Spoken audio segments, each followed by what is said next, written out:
Good morning. Morning, Chris. How are you? Good to see you. Welcome aboard. Thanks for flying with us.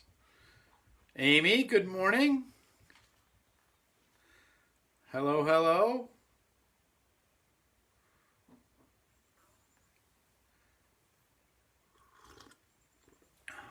Good morning, Irene. Chris, I have not seen any more quarantine pictures. I'm going to be looking for those.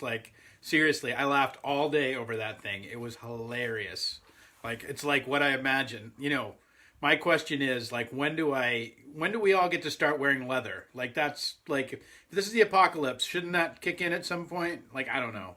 Uh Good morning, Irene. Great to see you.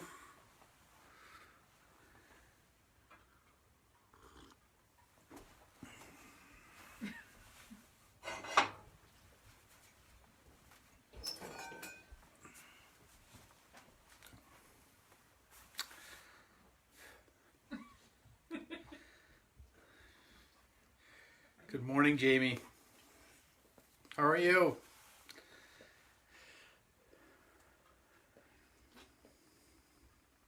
Hi-ho!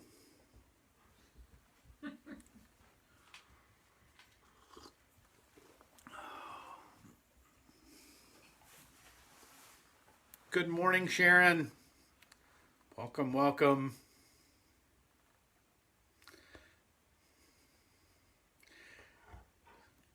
Ladies and gentlemen, Lawrence Laverty. Should we all just have swords at this point? I like that. That's right. Maybe bring back dueling, something, I don't know. Good morning, Robin Carden. So wonderful to see you here today. Good morning, Donna. Hello, hello. Kristen, welcome. I hope you are well.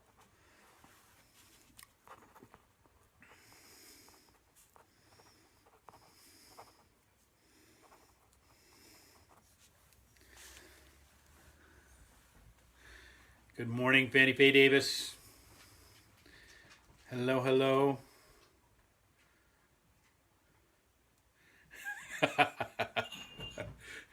Jesse just overheard me and said, "I've been wearing leather for a week." I'm not sure I needed to know that. There's some things, the visual, you can't get rid of. So, just saying. Morning, Bob Guinan. Maggie Pereira. Hello, Pereira clan. Great to see you. I hope you are all well. I hope I hope you're enjoying this day. It's cold, man, but I hope it is good for you. I made it. Yes. Nothing broken. Oh, good. That's good news, Vicky. I am so glad. I am so glad.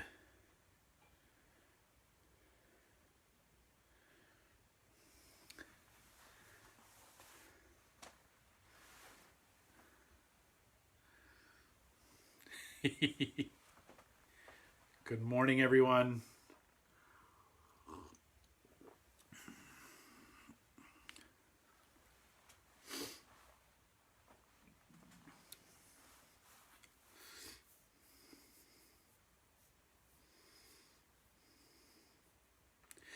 Good morning.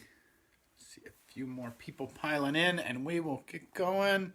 Great to see everybody. I don't see. Has anybody seen Jackie Donovan this morning? I haven't seen her yet. She pops in on occasion. It is her birthday today, so if should your paths cross with Jackie Donovan, wish her well and happy birthday. Good morning, Gail. How are you? Great to see you. I also want to invite you. I know I mentioned it yesterday, but our administrator at that her mom passed yesterday, and so yesterday morning. So please keep her in mind. If you didn't get that news, please keep her in mind. We'll let folks know as the time goes on. Good morning, Jeanette. Good morning, Sandra. How are you? Welcome, welcome. So this morning it is one of these beautiful days. Happy birthday to Jackie Donovan. Absolutely right. That it is one of these lovely days out. It is cold, but it is spring. But it is some sun to it, and it makes me think of creation. And I want to talk about creation and creativity today. I think in this time, the creative urge is so much more important than it ever normally is. And I think first we've got to just look at like what's right relationship when we talk about the creativity looks like. Hi Kylie, hi, it's Kylie's here, everybody. Kylie's here, everybody. Hey, good morning, Cindy. Great to see you. So this is from Good Morning, Robin. This is from the first chapter or the second chapter of Genesis. If you don't know, there are two creation stories. There's the one with the stars and moons and clovers that sounds like it was written by a leprechaun. And then there's the other one, and there's this account. And I'm going to give you the beginning of this account. It says, "This is the account of the heavens of the earth when they were created, when the Lord God made earth and heavens. Now no shrub had yet appeared on the earth, no plant had yet sprung, for the Lord God had not sent rain on the earth, and there was no one to work the ground. But streams came up from the earth and watered the whole surface of the ground. And then the Lord God formed a man from the dust of the ground and breathed into his nostrils the breath of life, and man became a living being. Now the Lord God planted a garden in the east, and in Eden there he put the man he had formed. And the Lord God made all kinds of trees grow out of the ground, the trees that were pleasing to the eye and good for food. And in the middle of the garden were the tree of life and the tree of the knowledge of good and evil. And the Lord God," and I'll skip a bit because we go into some geography, and then he said, "The Lord God took the man and put him in the Garden of Eden to work it and to care for it." This notion of working and caring for the garden, that is our gift with God. You see, there's two things that happen in this, and I think they're very indicative of where we find ourselves right now. After, you remember, Adam and Eve go on to misbehave, and then they get thrown out of the pool, and then at that point there are a couple of curses that happen at that moment. This moment, I've started. Hey, Michelle. I've started acrylic pour painting. That's awesome. You're ahead of me. That we're in this point where we are creators with God. Because what we get is in the second part, during this curse part, he says, I will give you work to do, and that work will be a curse.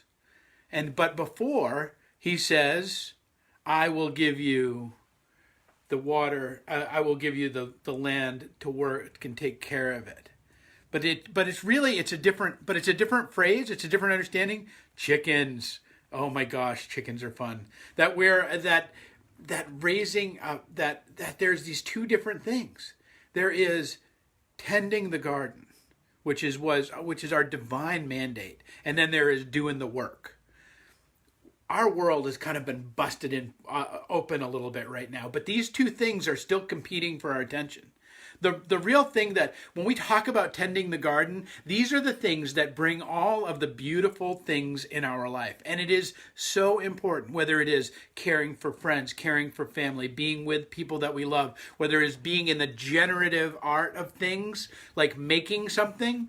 Robin Carden is here, and she posted a little video yesterday about she made brownies from scratch. And her conundrum was the fact that the brownies she made from scratch she could not sneakily get into to be able to sneak without her family hearing because of the tinfoil, where cookies were easier to sneak into. And I say, if you made brownies from scratch, you should rip that thing off and ring a bell while you do it. Like, ding, ding, ding, I'm eating brownies, everybody, because I made them from scratch. So that we should be proud and beautiful and celebrate the generative things that we bring to this life. That is all part of it. And it's such the armor of this time. It's the armor of this time. When for the ancient samurai, the samurai were not allowed to train on the katana. They were not allowed to train on the sword until they had first mastered an art form. until they had first mastered, whether it was calligraphy, whether it was tea ceremony, whether there's all these different art forms that the ancient Japanese had. But until they mastered one, they were not allowed to become to train warriors. Because what they understood was the first thing you had to be able to do was bring generativity into the world. You had to be able to tend the garden before you could do the back-breaking work of whatever it was, or even enter into violence. And friends, we're kind of in a time of violence. I know we don't like to talk about it that way, but it is. Your life's been ripped up. My life's been ripped up. Everybody we know's life has been ripped up. There's this way in which we've been affected by something that's outside of our control. There's an element of violences. And if we're going to contend in that, this generativity, this tending the garden time is so critical. So and that people who have really mastered it have come out of this in incredible ways. Shakespeare wrote 3 plays while he wasn't really in quarantine. He was out of work because Shakespeare, if you don't know, he was really an actor. He wasn't really. He was kind of secondarily a playwright. He was first an actor, and when the Globe shut down because of the plague, and that he didn't have a job anymore. So what did he do? He went home and wrote, King Lear, and he wrote Antony and Cleopatra, and he wrote Macbeth, all in that time. So I am completely feeling like a slacker, and I haven't even made brownies. I have these flowers behind me today that these were. My mom gave me these. These are her daffies that have just come up, and I see her out there often, who she is tilling away at them and kind of living out that sense of the garden, and that sense of and it brings her joy. You know, the one thing that all people who live to over 100 have in common? It's almost incredible, the things that people that live over 100 have in common. But one of them is almost all people who live over 100 garden. There's something about scratching in the earth. There's something about digging in the soil that brings us to that. But I think it's the elemental idea of being engaged in tending the goodness of our life. So my invitation to you today is be generative. Build something, make something, draw something, cook something, be in the act of creation. If we are built in the image of God, if that is a real statement, and we really believe that, the first thing that God is a creator, and we too are built in that.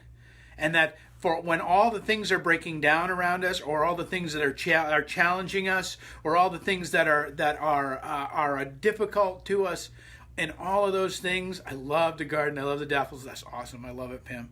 And all of these things that we are a part of, being generative in this world and bringing something beautiful to it, and bringing some creation to it.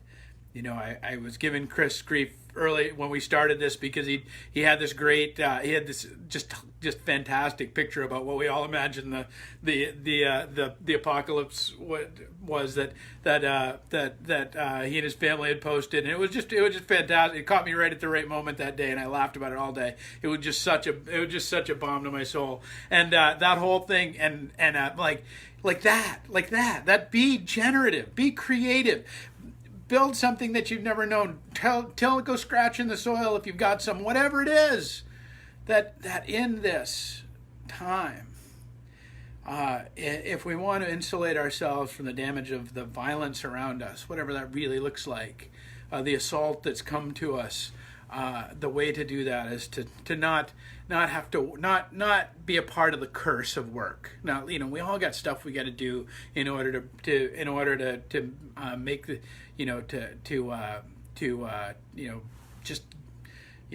bring home the paycheck. But the things that generate life, the things that create beauty, the things that make our soul sing when we do them, the things that are a part of bringing something beautiful and great and amazing into the world. Those things are the things that will save us, and they are the things that I never thought in the apocalypse I'd be wearing pajamas. I know, right? I thought there'd be a hockey mask in this somewhere or something. I don't know, but I am. So that is so. All right, friends, that is my thought for today, and that is today's 11:11. We're going to hang out tomorrow. I think it's going to be at 3 o'clock, but you'll get it'll be posted on the Facebook page, and we're going to have a Zoom hangout. So if you want to, you can just look at the Zoom link and copy that in your browser and join us. And we'll also send out, if we have your email, we'll send out email invitations to join us as well, if you want to hang out on Zoom and check in and have a little more community time with each other. So I really hope, go create something beautiful today. Go be a part of that. Go do something awesome.